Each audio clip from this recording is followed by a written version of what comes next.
She made more money in 8 months than in the full year before it. This is what Emily Wilkins taught me about annual thinking, intentional rest, and why the slow months aren't what you think they are. Okay, she had planned to take a few months off. She had been going really hard in Q4. She'd been booking intensives back to back, making more money than she ever had. But she wasn't giving herself a break in between the projects. And it's hard to say no when you have so many people who want to work with you and who are ready to pay you. So I get it. But she was tired. Here she was in December, and she knew she needed to rest. So what did she do? She built the slow months into her calendar on purpose. Except when she was in those slow months, she then convinced herself that her business was dead. This is one of my favorite stories to tell because it is so relatable and so instructive at the same time. You see, Emily Wilkins runs Marketing Metal, a branding and marketing agency for job shops, which are small custom manufacturing companies that make parts to order.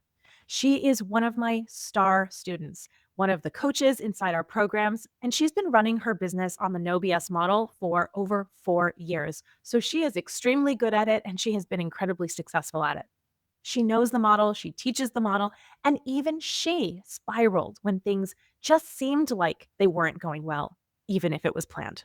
The intentional slow period that didn't feel so intentional.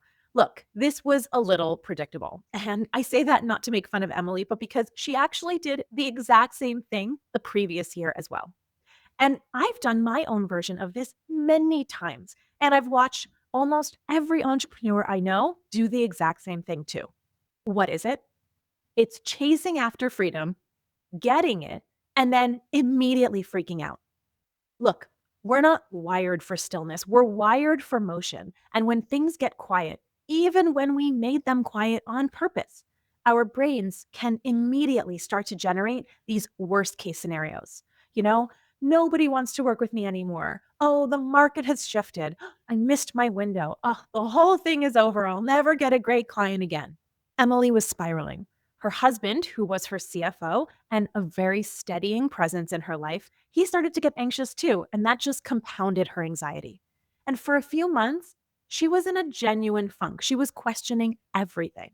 Well, she then came to our annual retreat in Brooklyn, and she got back in the room with other people who were doing this work. And that's when she remembered, oh, right, she knew exactly what she was doing and exactly how to get her momentum back.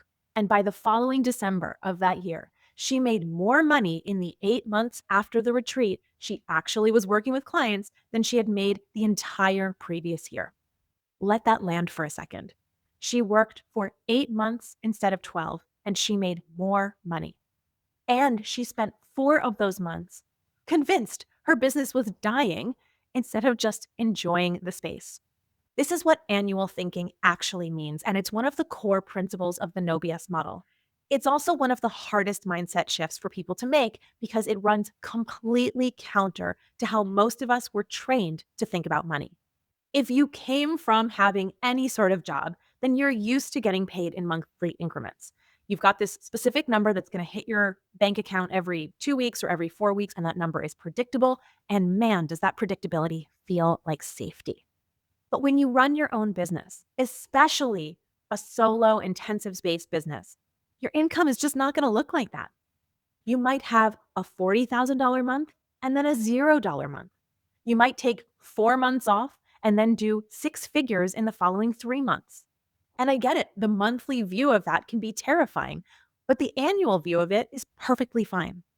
The No BS model is designed to be evaluated annually, not monthly.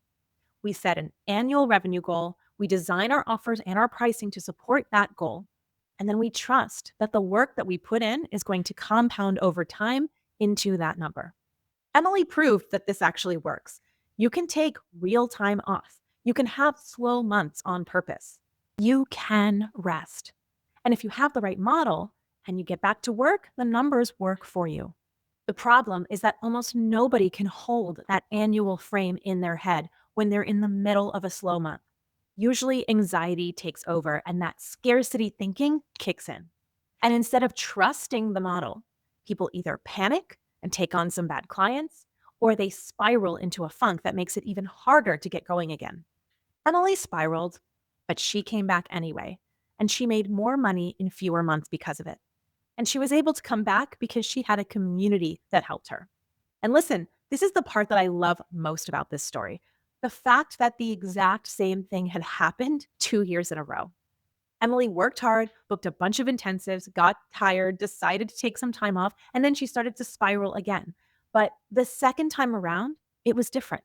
The second time around, it was easier for her to recognize the pattern. She had seen it before, she had been through it before, and she had the data to prove that it was just a dip that she planned for, not the end, not evidence that her business was broken, just a planned dip. And she told me it was 100 times easier to come out of it the second time than it was the first time. And that's really just what experience does. And that's what being in a community does. When you've been through something before and you have other people around you who have also been through it too, who can remind you that you did this last year, that's when you can zoom out faster. That's when you can remind yourself that this is just what the graph looks like sometimes on purpose. And it doesn't mean what your brain is trying to tell you it means. So if you're in a slow period right now, but you're doing the things that keep your pipeline full, I really want you to hear this. Slow periods are part of running a premium service business. They're not evidence that your business is broken. They're evidence that you are a business owner and not an employee. And that means that your income is going to move differently than if you had a salary. So the question is not whether there will be slow months. There will be. The question is whether you can hold the annual frame long enough to do the model and let it do its work. Emily absolutely can, and it has made her more money than the alternative ever did. You can listen to the full story and my full conversation with Emily on the No BS Mastery podcast. The link is down below. And if you want to build this kind of business for yourself, work on this kind of mindset, I want you to get on the waitlist for the next No BS Mastery cohort at nobsmastery.com/program.